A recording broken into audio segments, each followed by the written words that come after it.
सो hello दोस्तों, welcome back to the day 15 of 30 day speaking challenge, जहाँ पे मैं एवरी डे कैमरा के सामने प्रैक्टिस करता हूँ for complete 30 day to improve my speaking skills.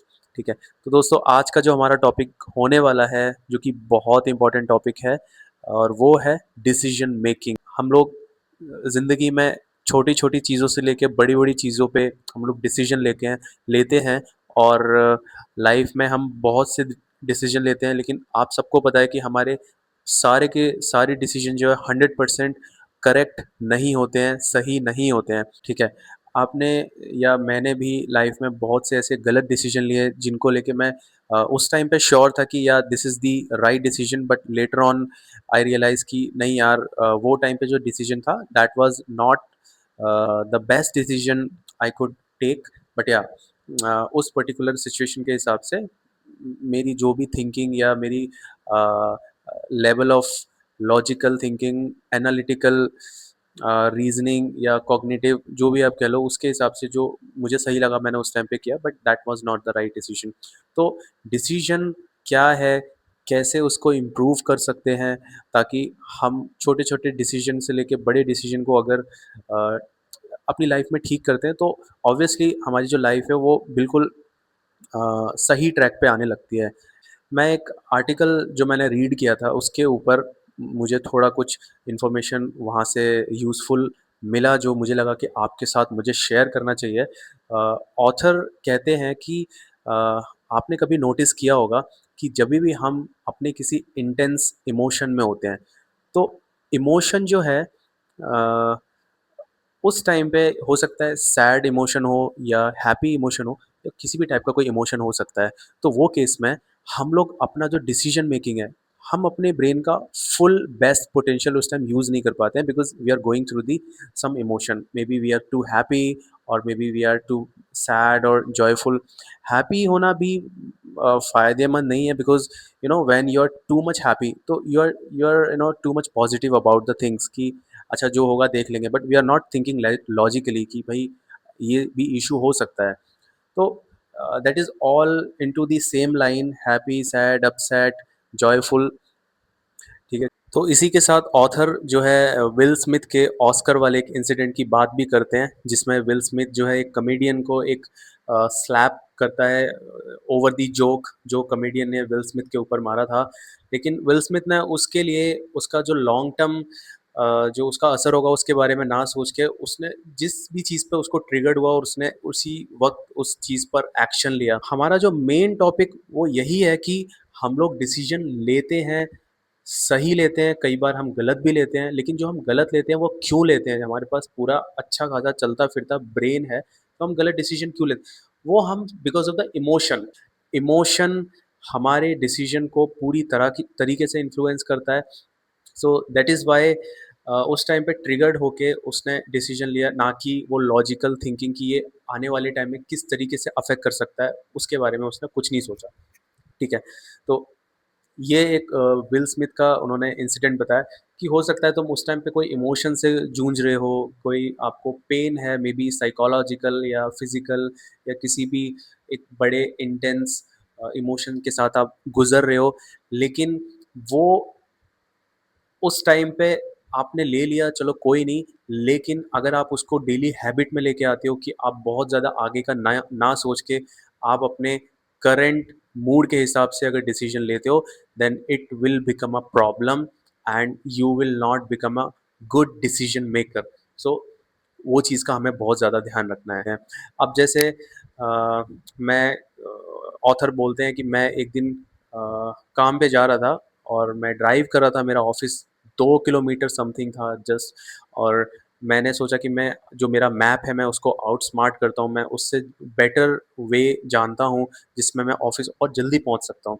तो उसने मैप को ना फॉलो करते हुए उसने अपने दिमाग के हिसाब से, उसको लगा कि मैं ये कर सकता हूँ, तो उसके हिसाब से उसने फॉलो किया उन पैटर्न्स को, उन रास्तों को। और उसने देखा कि आगे कहीं पे गड्ढा हो रखा है, कहीं पे कुछ कंस्ट्रक्शन वर्क चल रहा है, या कहीं पे कोई काम हो रहा है। तो वो जो इमोशनली उसने एक एक्शन लिया, उसके हिसाब से वो उसको भारी पड़ गया, बिकॉज़ जो नॉर्मल रास्ता था, जो 10 मिनट का रास्ता था, वो उसको 45 मिनट्स का पड़ गया। एंड उस इमोशनल स्टेप की वजह से उसको फाइनल जो आउटकम आया, वो मतलब बिल्कुल वर्स्ट था। 45 मिनट में वो ऑफिस पहुंचा and he was like fully stressed out. तो वो चीज़ भी नहीं चाहिए अपने को। So we should be thinking logically, ठीक है ये रास्ता है, यहाँ से मुझे जाना है, and that would be the only way. और अ, हम सभी को पता है, और कहीं ना कहीं हम सभी ने इस चीज़ को एक्सपीरियंस किया होगा कि हमारा अंदर जो गुस्सा जब हम लोग गुस्सा होते हैं या हमें किसी चीज़ का बहुत ज़्यादा डर लगता है, हम फियर में होते हैं, तो हमारी जो डिसीजन मेकिंग है ना, वो कंप्लीटली डिस्ट्रॉय हो जाती है कि भाई हम लोग राइट डिसीजन नहीं लेते। आपने हमेशा सुना होगा कि गुस्से में डिसीजन नहीं लेना चाहिए।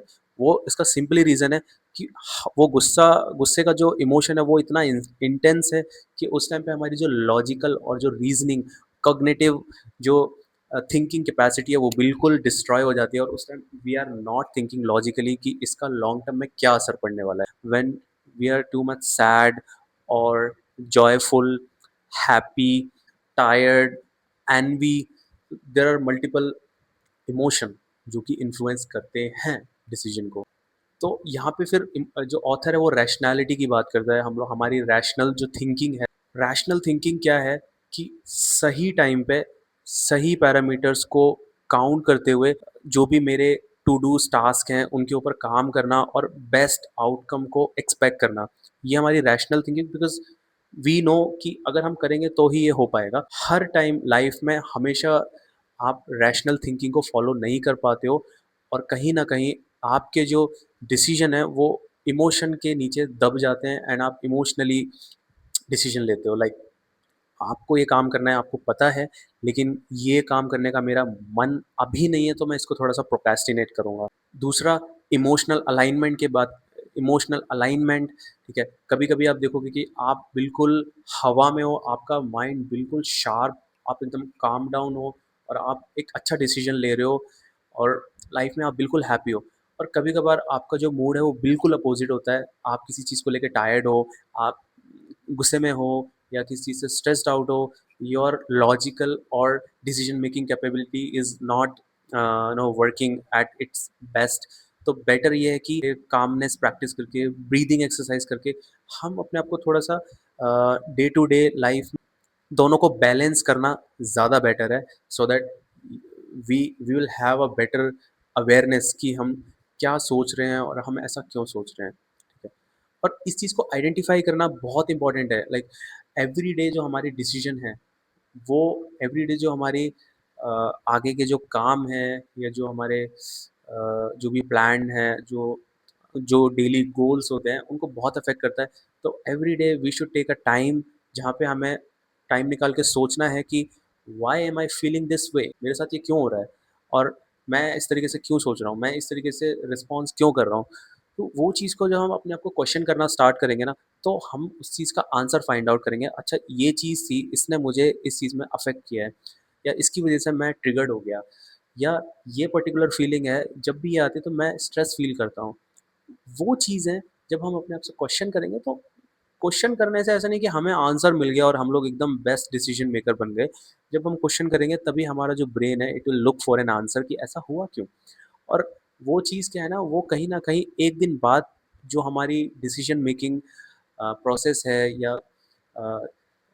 अगले दिन जो भी अगर हम सेम चीज़ करते हैं, तो वो कहीं न कहीं हमें क्लिक होगा, और हम लोग पहले ही अलर्ट हो जाएँगे कि भई ये थिंकिंग हमें अपने डिसीज़न में इस इमोशन को नहीं आने देना है। इमोशन हमारे डिसीज़न को इन्फ्लुएंस ना कर पाए, तो वो अवेयरनेस को धीरे-धीरे बढ़ाना बहुत ज़रूरी है। और आपको जो हमारा साइकोलॉजिकल रिस्पॉन्स है, उसको इम्प्रूव करना है। और जब हम धीरे-धीरे अपने आप से क्वेश्चन करते हैं कि ये मैं क्यों सोच रहा हूँ, ऐसा मेरे साथ क्यों हो रहा है, तो धीरे-धीरे हम उसको चिप ऑफ करते हैं, धीरे-धीरे हम लोग इम्प्रूव करते हैं बिल्कुल।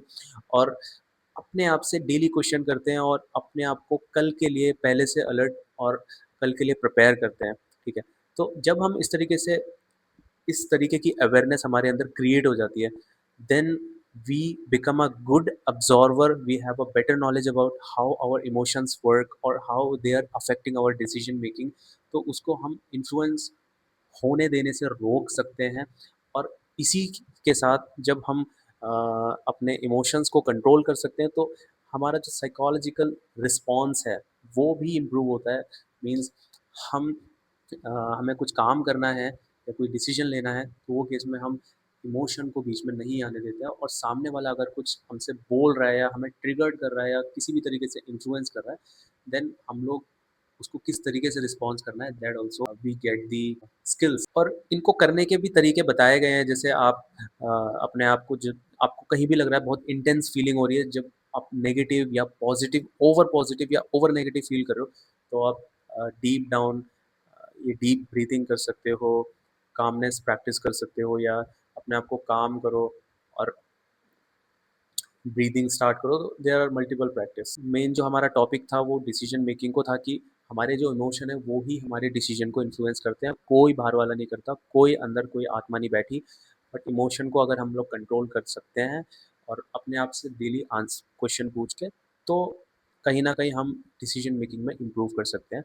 then I'll definitely try these things onto my next day or next small to big decision whatever I am taking. So we'll see you in the next video. तब तक के लिए बाय।